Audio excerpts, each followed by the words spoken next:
خیلی خب بچه‌ها، بریم سراغ قانون اول ترمودینامیک. قانون اول ترمودینامیک به ما چی میگه؟ به ما میگه تغییرات انرژی درونی یک دستگاه برابر با گرمای مبادله شده توسط دستگاه به علاوه کاری که بر روی دستگاه انجام میشه. اوکی؟ پس گرمای مبادله شده به علاوه کار انجام شده روی دستگاه میشه چی؟ میشه تغییرات انرژی درونی دستگاه. اگه بخوایم به صورت ریاضی بنویسیم میگیم دلتا یو میشه کیو به علاوه چی؟ دبلیو. اوکی، فقط دقت کنید بچه‌ها، کار محیط برای ما اهمیت داره، نه کاری که دستگاه انجام میده، کاری که محیط روی دستگاه انجام میده. اوکی، خیلی خوب. دو تا نکته خیلی برای ما مهمه. اول اینکه اگه دستگاه ما انرژی گرمایی بگیره، در این صورت کیو مثبته، و اگه دستگاه ما انرژی گرمایی از دست بده، کیو منفیه. نکته یک. نکته دو، برای محاسبه تغییرات انرژی درونی گاز، کار محیط روی دستگاه اهمیت داره. برای همین اگه گاز ما منبسط بشه، یعنی کار محیط منفیه، در عوض کار دستگاه مثبت، یعنی دستگاه داره رو محیط کار انجام میده. پس در زمان انبساط دستگاه داره رو محیط کار انجام میده. اما اگه گازمون منقبض بشه، در این صورت کار محیط مثبته. چرا؟ چون دستگاه منقبض شده. اون وقت کار خود دستگاه میشه منفی. اوکی. نکته بعدی، یادتون باشه کار محیط و کار دستگاه قرینه هم هستن. یعنی اگه یکیشون رو به ما داد، به راحتی میتونیم اون یکی رو به دست بیاریم. اوکی. خب حالا که اینو متوجه شدیم، بریم یه تست. میگه اگر یک دستگاه ترمودینامیکی 620 جول گرما از محیط بگیره، ببینید گرما از محیط گرفته، بنابراین کیو مثبته. پس 180 جول کار روی محیط انجام بدهد، پس دستگاه کار انجام داده، مثبت هم هست، مثبت 180 جول. پس کار محیط روی دستگاه میشه منفی 180 جول. حالا از ما چی پرسیده؟ انرژی درونی آن چه تغییری میکند؟ میگم خب خیلی ساده است. ما میدونیم کیو هست مثبت 620، دبلیو هست منفی 180، دلتا یو مگه نیست کیو به علاوه دبلیو؟ جمع جبری میکنیم، حاصل میشه مثبت 440 جول. مثبت یعنی که انرژی درونی افزایش پیدا کرده. اوکی، جواب میشه گزینه 3. بریم سراغ یه نکته مهم. بچه‌های گل، انرژی درونی یک دستگاه علاوه بر تعداد ذرات دستگاه به دمای مطلق گاز یا دستگاه هم وابسته است. یعنی چی؟ یعنی اگر گازها رو مقایسه خواستیم بکنیم، در این صورت تعداد ذرات مهمه، دماشون هم مهمه. اما اگه یک گاز محدود و مشخصی رو خواستیم بحث کنیم، اون وقت فقط به دمای مطلق گاز توجه میکنیم. خیلی خوب. حالا برای یک گاز محدود U1 ما متناسب با T1، U2 ما متناسب با T2. برای همین میتونیم بنویسیم U2 به U1 میشه T2 به T1 یا دلتا U متناسب با دلتا T. همچنین ما میدونیم معادله حالت گاز کامل از PV مساوی nRT، یعنی فشار در حجم میشه تعداد مول ثابت عمومی گازها و دمای مطلق گاز. PV مساوی nRT. برای همین میتونیم این رابطه رو این شکلی هم بنویسیم. P1V1 مساوی nRT1، P2V2 مساوی nRT2، یعنی P1V1 متناسب با T1، P2V2 متناسب با T2.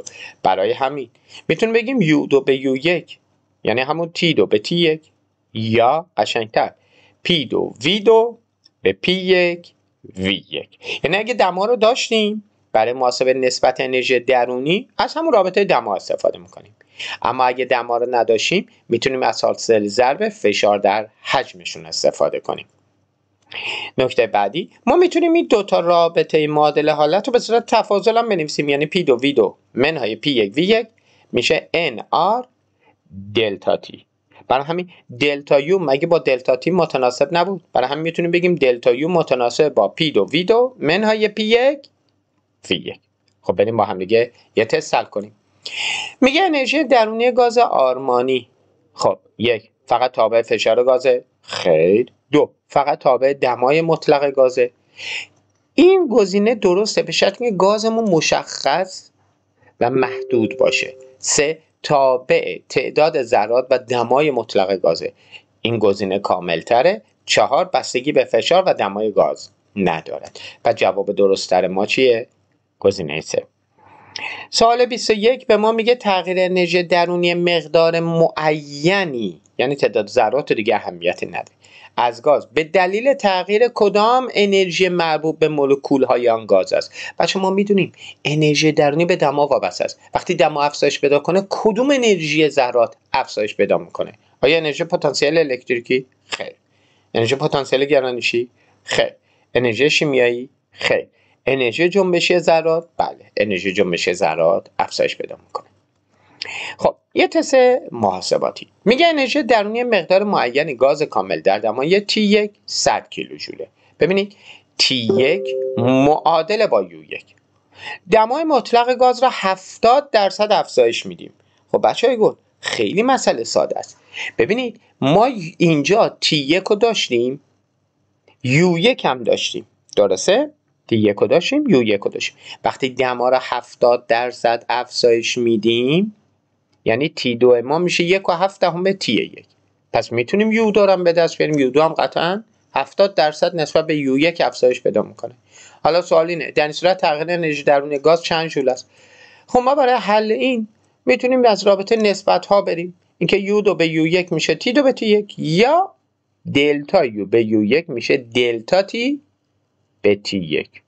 اوکی. ما میریم سراغ همون رابطه اول، میگیم U2 به U1 میشه T2 به T1. میریم U2 رو محاسبه میکنیم، به جای T2 هم نوشیم 1.7 چی؟ T1. U2 رو محاسبه میکنیم، U2 به دست اومد، تغییرات انرژی درونی رو به دست میاریم. U2 رو منهای U1 میکنیم که میشه مثبت 70,000 ژول. کدوم گزینه؟ گزینه 1. خیلی خب بریم سراغ یه تست قشنگی دیگه. میگه 4 لیتر گاز کامل در دمای 200 کلوین و فشار 60 میلیمتر جیوه موجوده. بچه‌ها حجم گازو دارید، دمای مطلق گازو دارید، فشارش هم دارید، یعنی V1 T1 و P1 معلومه. خب حجم گاز را 2 لیتر افزایش داده و فشار آن را 20 میلیمتر جیوه کاهش میدیم. خب مشخصا V2 هم معلوم شد، V2 میشه 6. P2 مون هم معلومه، P2 میشه 40 میلیمتر جیوه. حالا سوال اینه انرژی درون گاز نسبت به حالت اول چگونه تغییر میکند؟ خب بچه‌های گل ما برای اینکه بفهمیم انرژی درونی چطور تغییر کرده باید بفهمیم دما چطور تغییر کرده دیگه. یکی از روش‌ها اینه دیگه. خب دما رو چطور متوجه بشیم؟ خب ببینیم ما دمای T1 رو داریم، کافی متوجه بشیم T2 چقدره. اونم میریم سراغ چی؟ سراغ این رابطه P1 V1 به T1 مساوی P2 V2 به T2. از اینجا T2 رو به دست میاریم. میبینیم T2 با T1 برابره، یعنی T2 هم میشه 200 وقتی محاسبه میکنیم. T2 هم میشه 200. وقتی T2 با T1 برابره پس U2 هم با U1 برابره. پس تغییرات انرژی درونیمون صفره، یعنی انرژی درونی تغییر نکرده تو این فرآیند. یعنی جواب گزینه 4. فقط در استفاده از این رابطه دوباره تاکید کنم دما حتما باید کلوین باشه، ولی 2 تا پارامتر دیگه یعنی فشار و حجم یکسان باشن. لزومی به این نیستش که تبدیلش کنید به SI.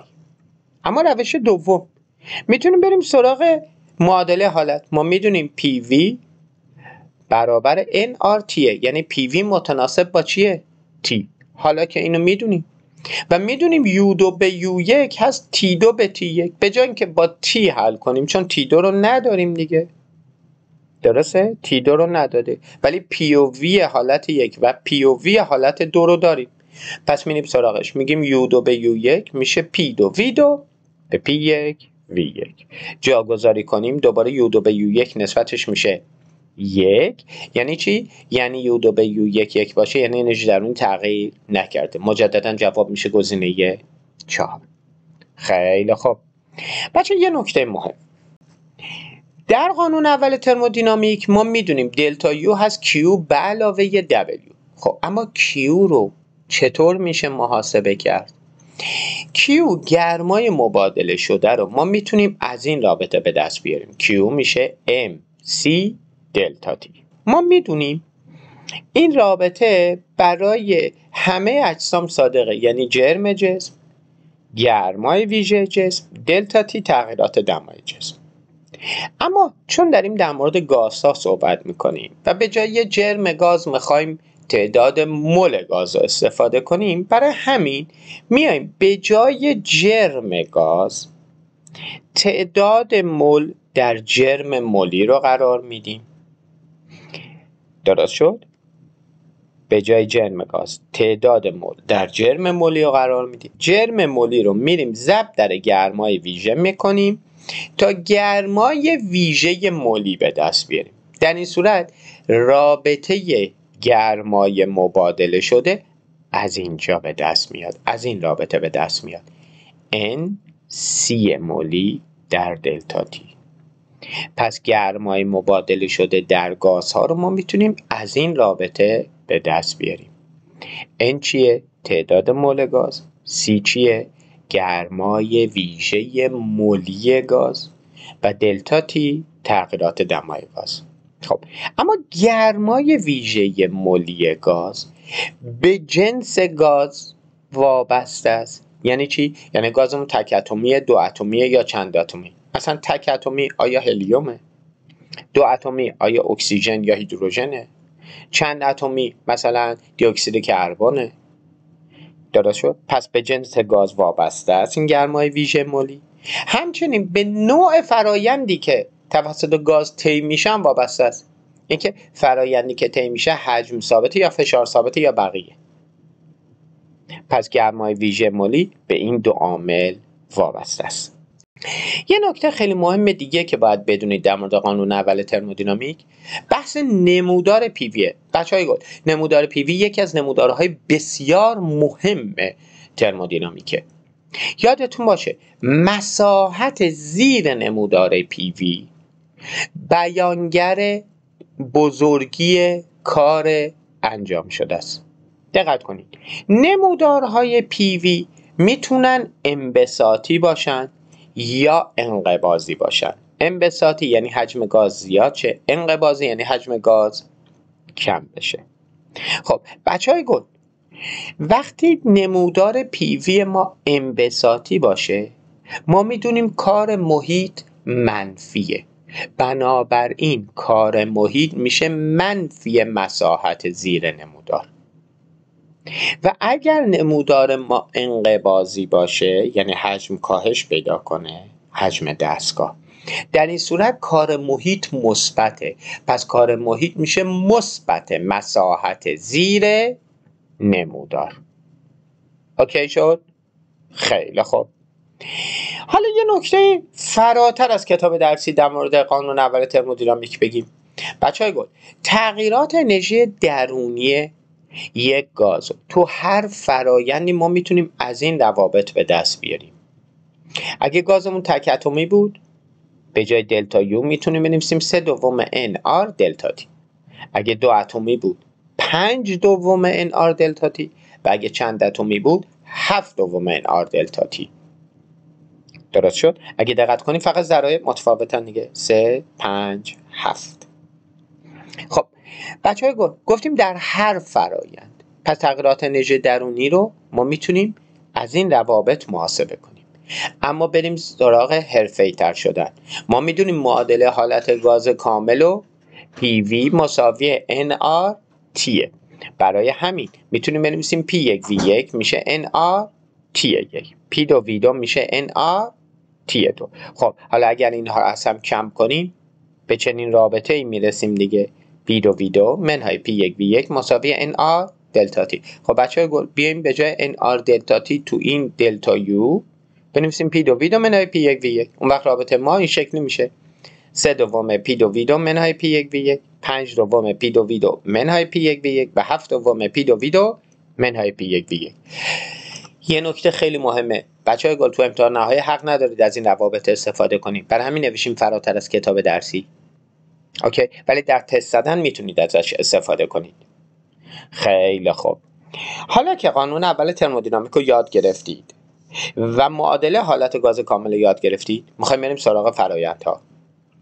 خب میخوایم 4 تا فرایند رو بررسی کنیم، فرایند هم فشار، هم حجم، هم دما و بی‌درو. و توی این 4 تا فرایند معادله حالت رو ببینیم چجوری میشه و قانون اول ترمودینامیک رو بررسی کنیم. پس ما میخوایم توی این 4 تا فرایند معادله حالت گاز کامل رو بررسی کنیم و همچنین قانون اول ترمودینامیک.